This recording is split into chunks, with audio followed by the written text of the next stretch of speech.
Hi everyone, hello from Regent's Park in London. I wanted to give you an update today of a very strange story which is happening at our law firm Crefovi at the moment.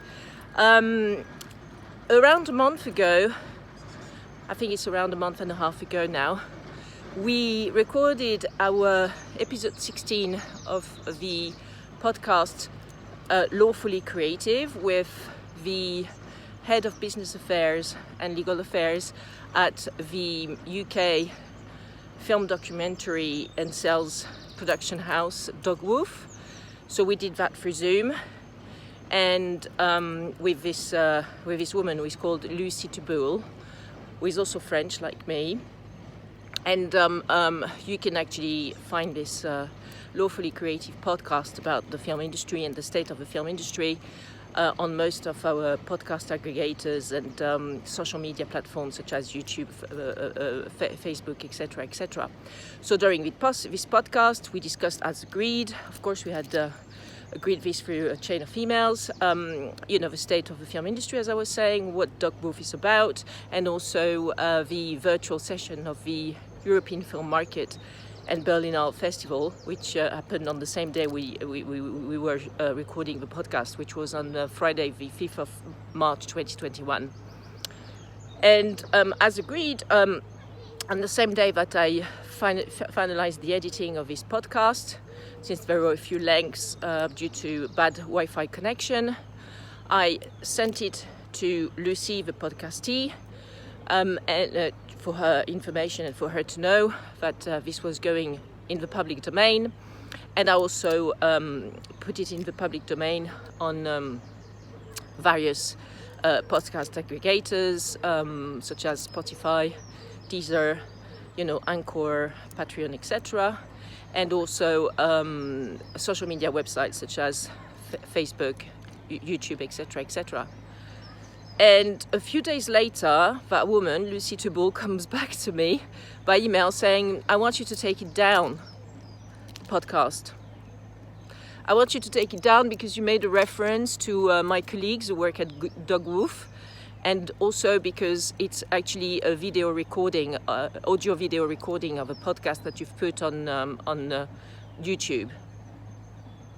So I went back to her by phone call, as a courtesy phone call, and explained to her that the names of her colleagues who participated into the 2021 virtual session of the EFM, the European Film Market, were all basically described and referenced to in the Dogwoof website in the team section, and therefore these members of Dogwoof were known in the public domain since they were on the Dogwoof website webpage relating to teams. So no, this was not going down. This was not going to be removed from the podcast, which in any case was already in the public domain.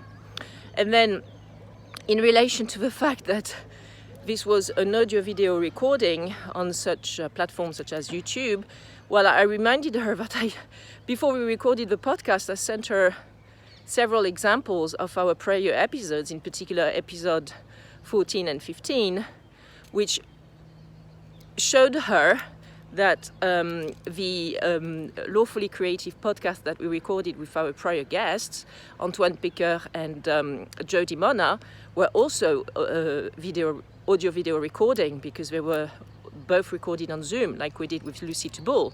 So therefore, if she had taken the time prior to confirming she was okay to record the episode 16 of the podcast, Lawfully Creative with us, then she would have actually,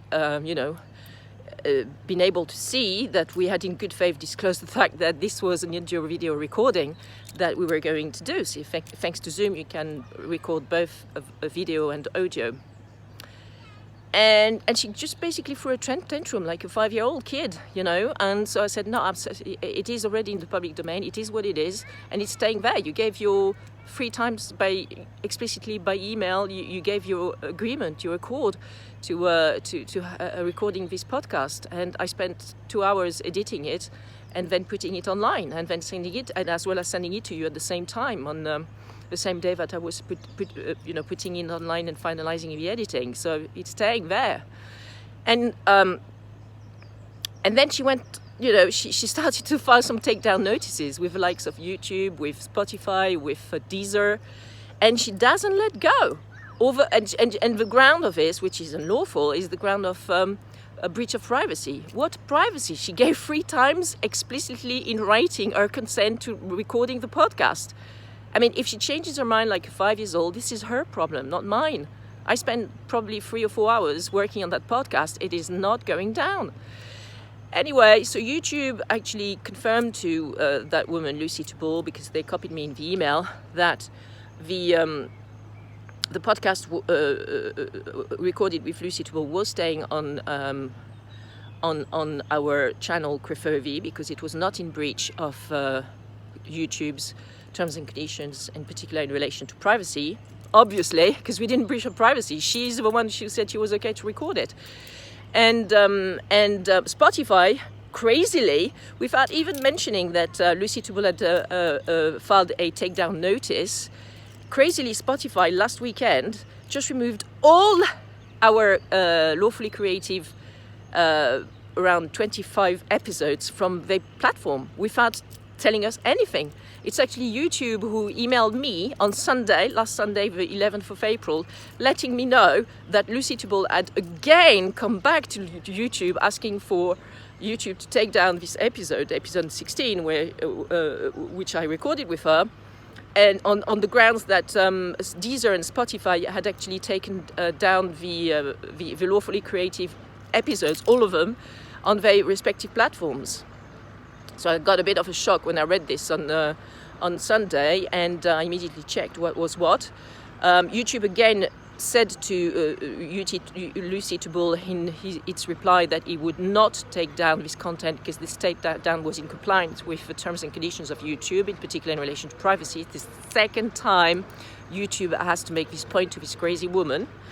And then I checked on the Spotify. So Spotify, they just erased everything. Like, they didn't even mention that to us, or send us a prior email to double check the legal reasoning behind this unlawful privacy request made by Lucy Tubal. They just erased everything. So immediately I emailed them, copying the management of Lucy Tubal at Dogwoof, because she's doing this as the head of business and legal affairs of Dogwoof. Every time she emails the likes of Spotify, YouTube, and Deezer with her takedown notices on the false ground of privacy. And I said to Spotify, giving them all the evidence, that firstly I was quite shocked that they had taken down all our 25 episodes of our podcast Lawfully Creative without any prior warning or even checking,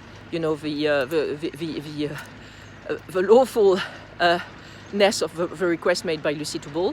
And also I was shocked that they removed everything, all our podcasts, as opposed to just episode 16, if there was only an issue with episode 16, allegedly. And then I told Spotify in my reply email on Sunday, copying YouTube in, as well as the management of Lucy Tubal at Dogwoof, that Lucy had given her prior written consent 3 times, and I sent her a chain of email which was going from the February to the 5th of March 2021, in which she was repeatedly saying, yeah, okay, fine, let's record this podcast on Zoom. So I don't know what's going on there. It probably is a mental health issue or something, but anyway. So Spotify emailed me yesterday saying that they were on the case. I also sent them the official cease and desist letter, a copy of the official cease and desist letter that I sent to the management of Dogwoof, asking them to immediately stop these infringing actions of our law firms and my copyright, trademark, design rights, moral rights in relation to the podcast and also the podcast art. And so I'm waiting for Spotify to come back and bring back all our podcasts, 25 podcasts up. I am baffled by this process. Deezer, by the way, has just not taken down anything, as Lucy Tubal falsely alleged in her email to YouTube last weekend. So Deezer is under control, and Spotify, as I said, has been a bit crazy there. They didn't even check with me what was going on. So I actually, emailed Daniel Eck, directly on Sunday. Daniel Ek is the CEO of Spotify, and I said, look, man, this is not happening here. Okay, we're doing everything by the book here legally. We have a consent of all our podcastees, in particular this one. Lucy Tubal has given 3 times explicitly her prior consent for the recording and then broadcasting of his podcast. So the takeout from this crazy story, there are some weird people out there. I mean, there are really some weird people out there. Firstly, you have to protect yourself from weird people, okay? Because as a YouTuber or as someone who is quite exposed on social media, sometimes actually you may attract some people who are borderline, and probably have a personality disorder and something like this. So be mindful, because on social media it's quite rife, this sort of craziness. And secondly, have everything in writing. Confirm everything in writing. If you want to do a project or an interview with someone, have it confirmed in writing. Be as specific as possible about the conditions and criteria and terms on which you're going to do that project with that person, so that if things go wrong like this, it happened with this podcastee Lucy. Well, I mean, she's our 16th podcastee, right? 16th, 16. We never had an issue ever before. No, none of our 15th prior podcastees, asked us to take down our edited podcast we recorded with them. It's just crazy, like really. So to protect you against the mental health issues that some people can have, in particular people you get involved with in projects like recording a podcast, do have everything in writing. So then you can go back to the platforms and show them by way of explicit and tangible evidence that everything is as it should be, above water and as per the book, and that you've actually obtained the consent from the podcastee to record his or her voice, words, and also image likeness when you were doing the audio video recording on Zoom. So and then enforce your rights. Third stage, enforce your rights, like we did yesterday by sending the cease and desist letter to Dogwoof, the Andy Whitaker, the chair and founder of Dogwoof, as well as Anna Godas, the chief executive officer of Dogwoof, because I basically CC'd them in the emails I exchanged with YouTube prior, around the 15th of March, when I explained to YouTube that she had Lucy Tubal, the employee, the head of business affairs and legal, had given her explicit consent 3 times to recording this audio podcast.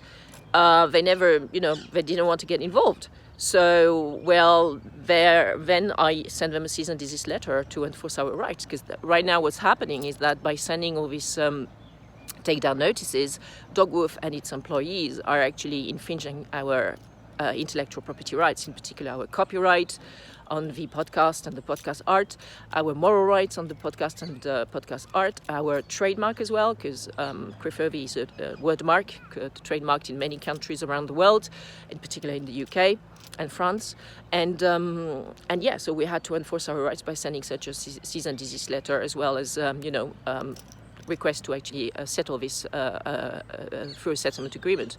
So you've got to be tough in life, and because it's a bad business, you need to protect it. As a creative, sometimes life brings you some weird experiences. Best of luck, guys. Talk to you soon.